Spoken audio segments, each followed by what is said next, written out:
Ủy ban Nhân dân đặc khu Phú Quý, tỉnh Bình Thuận cho biết, công trình khu neo đậu tránh trú bão cho tàu cá giai đoạn 2 đã cơ bản hoàn tất, sẵn sàng đón tàu vào tránh trú bão trong mùa mưa bão năm nay.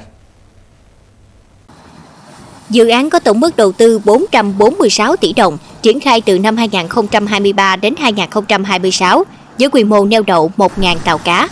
Đây sẽ là nơi tránh trú bão an toàn cho ngư dân địa phương và các tỉnh lân cận hoạt động tại ngư trường Nam Trung Bộ, Trường Sa, Nhà giàn DK1, giúp giảm thiểu thiệt hại và góp phần bảo vệ chủ quyền biển đảo.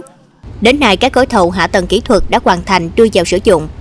Riêng gói thầu xây lắp chính đạt 96% khối lượng, hoàn tất nạo vét vùng neo đậu rộng 40 ha, lắp đặt hệ thống phao neo, phao báo hiệu và hoàn thiện gần 830 m kè bảo vệ bờ. Đặc khu Phú Quý là địa bàn giàu tiềm năng kinh tế biển và có vị trí chiến lược quan trọng trên Biển Đông.